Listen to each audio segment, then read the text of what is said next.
अक्सर हमसे बहुत सारे लोग पूछते हैं कि आप लोग गांधी जी को क्यों नहीं मानते हैं, गांधी जी का रिस्पेक्टेबल नहीं क्यों नहीं आप लोग गांधी जयंती में सम्मिलित होकर गांधी जयंती मनाते हैं, आप लोग गॉडसे को मानते हैं या फिर गांधी को नहीं मानते हैं। सुनो, मैं एक तथ्य बताता हूं आज सारे हिंदुओं को कि मैं गांधी को क्यों नहीं मानता हूं।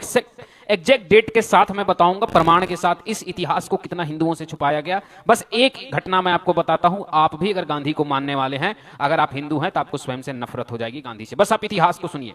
ये घटना 1946 की है। 1946 1946 आजादी से एक साल पहले दिल्ली में एक मंदिर था, वाल्मीकि मंदिर। गांधी जी उस मंदिर में अचानक कुछ सहायकों के साथ पहुंचते हैं और पहुंचने के बाद हिंदुओं के भीड़ में सबसे आगे जाकर के बैठते और अचानक अपनी थैली से कुरान निकाल करके कुरान और नमाज पढ़ने लगते हैं। और जब कुरान और नमाज पढ़ने लगते हैं तो वहां पे बैठे हुए एक हिंदू महिला को बुरा लगता है और वह लाकर के गांधी जी से विरोध करती है कि गांधी जी, आप ये कुरान हिंदू मंदिर में नहीं पढ़ सकते। तो गांधी जी उस महिला से बहस करने लगते हैं और गांधी जी ने कई अभद्र भाषाएं उस महिला को बोले। वो जो गांधी जी महिला सम्मान की बात करते थे, एक हिंदू महिला देख करके भी सम्मान उनकी खो गई और उनके साथ बहस करने लगे। जब महिला कमजोर पड़ने लगी तो वहां पे बैठे हुए सारे हिंदू गांधी जी का विरोध करने लगे और गांधी जी को बोले, अगर आपको भाईचारा चाहिए तो पहले जाकर के मस्जिद में जाइए और मस्जिद में आप रामायण या भगवत गीता पढ़कर दिखाइए, वहां आप भगवत गीता का पाठ कीजिए, हम आपको मंदिरों में कुरान का पाठ करने देंगे। सोचिए गांधी जी की कैसी मानसिकता थी। गांधी जी जब देखे कि हिंदू यहां विरोध करने लगे, वे चुपचाप उस मंदिर से निकले और कहीं नहीं गए, थाने गए। थाना में जाकर के एफआईआर कराए। और उस समय क्या था 1946 में, गांधी मतलब अंग्रेज। जितनों अंग्रेजों की ताकत थी उतनी गांधी की ताकत थी। अंग्रेजों की सेना गांधी जी की सेना, अंग्रेजों की सरकार गांधी जी की सरकार। सोचिए कि गांधी जी की अंग्रेजों के अंदर कितनी पहुंच थी कि अंग्रेजों के शासन काल में 1946 में गांधी जी के एक कह देने से नेहरू जी को प्रधानमंत्री बना दिया गया था। आप में से इतिहास शायद नहीं जानते होंगे, मुझे लगता है आप लोग जितने बैठे हैं कोई नहीं जानते होंगे।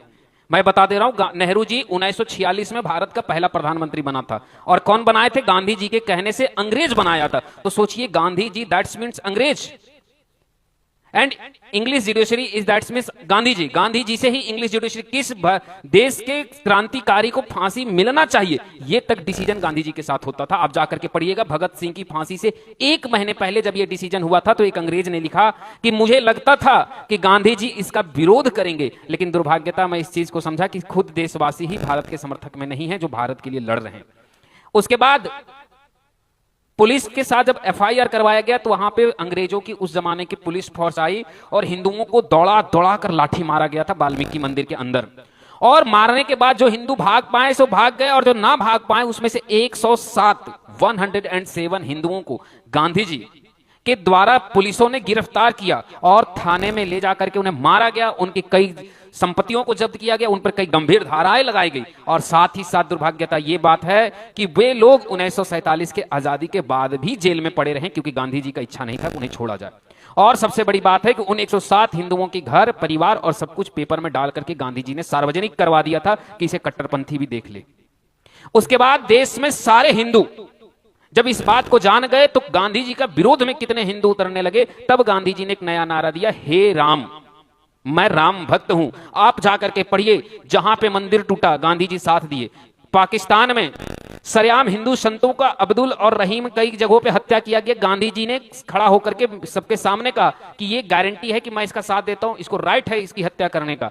गांधी जी हमेशा साथ दिए। फिर अचानक ऐसा कैसे मन बदल गया कि 1946 के बाद वो कहने लगे कि राम के चलते ही देश चल रहा है, राम से मैं हूं, मुझसे राम नहीं, मैं राम का हूं, मैं हे राम ही मेरे राज्य। अब आप कल्पना कीजिए कि जिसने जीवन में राम के बजाय कुरान पढ़ी, जिसने राम के हर दोहे को बदल दिया, रघुपति राघव राजा राम पतित पावन सीता राम को बदल दिया, ईश्वर अल्लाह तेरो नाम सबको सम्मति दे भगवान, ऐसे ऐसे दोहे कर दिए गए, प्रार्थनाएं बदल करके इस्लामीकरण कर दी गई। क्या उस व्यक्ति के मन में, गांधी जी के मन में राम बैठ सकते थे? फिर भी गांधी जी 1946 के बाद राम राम का नाम जटे। तो आप समझ लीजिए कि वो किस प्रकार से हिंदुओं के समर्थक थे। उसके बाद यही नहीं, गांधी जी ने हिंदूवादियों को तो मंदिर में तो इतना किए सो किए। उसके बाद जब देश आजाद हुआ तो भारत पाकिस्तान का बंटवारा हुआ तो गांधी जी ने कहा था कि पाकिस्तान से आने वाले हिंदुओं को यहां नहीं आने चाहिए। अगर उनकी मां बहन बेटियों के साथ बलात्कार हो, चाहे जो भी हो, उन्हें पाकिस्तान में ही रहना चाहिए। यानी जो हिंदुओं को ने वोटिंग नहीं किया, सत्ता में गांधी नेहरू, उसके बाद वोटिंग किया मुसलमानों ने और देश बांट करके दे दिए।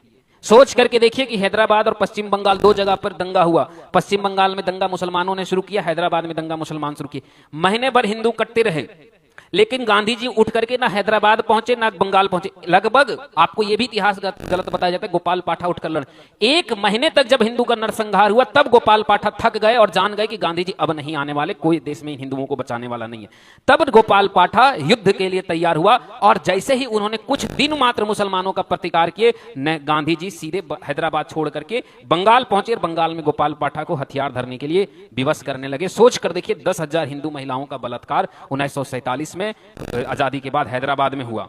वहां गांधी जी नहीं गए, मात्र 1000 मुसलमानों की हत्या बंगाल में हुई गोपाल पाठा के द्वारा। पहुंच गए, उससे पहले 1000 हिंदुओं से अधिक की हत्या हुई, गांधी जी नहीं पहुंचे। अब आप बताइए कि मैं कैसे ऐसे व्यक्ति का सम्मान करूं जो मंदिर की गरिमा को भंग करे, जो मंदिर में घुस करके लाठीचार्ज करवा दे, जो मंदिर के हिंदुओं को गिरफ्तार करवा दे। क्या भाईचारा केवल हम ही निभाएं? क्या हम उस व्यक्ति का सम्मान करते जो पाकिस्तान में आर्य समाज के संतों के निर्मम हत्या को सही बताता हो और संतों की हत्या को जायज ठहराता हो? अब अगर मेरी ये बातें आपको गलत लगती हो तो अब मैं आपको आधार देता हूं। ये बातें हिंदुओं से ऐसी विश्वासघात करने के कारण एक पुस्तक लिखा गया, विश्वासघात। आप उस पुस्तक में जाकर के इस इतिहास को पढ़िएगा, आपको सारी इतिहास मिल जाएगी। और केवल यही नहीं, आपके पास गूगल होगा, आप मोबाइल में सर्च कीजिएगा दिल्ली मंदिर, वाल्मीकि मंदिर में गांधी जी द्वारा नमाज पढ़ना, आपको पूरा इतिहास मिल जाएगा। पर पूछिए, भारत के किसी भी एनसीईआरटी पुस्तक से लेकर के किसी में भी हमें इतिहास नहीं बताया गया। अब आप अगर हिंदू हैं, आप सेकुलर के ठेकेदार हैं, तो मुझे इससे मतलब नहीं। बस मेरी ये वीडियो देखने के बाद आप बताइए कि क्या गांधी को जिस हिसाब से आप कहते हैं उस हिसाब से वास्तव में थे? क्या हमें गांधी को सर्वोपरि मानना चाहिए और क्या हमें गांधी के इस प्रकार से हिंदुओं के साथ किए अन्याय को हमें सहना चाहिए और हम गांधी का सम्मान करें, ये मान्य हो?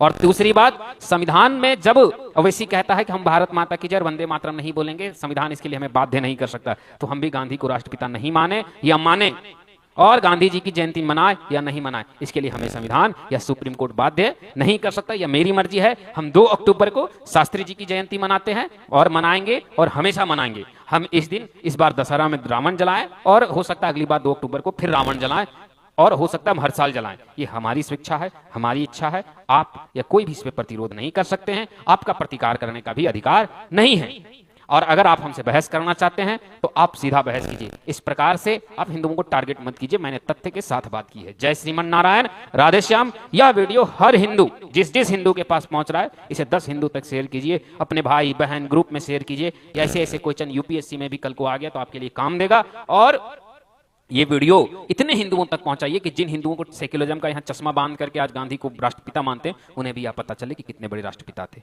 जय श्रीमन नारायण, राधे।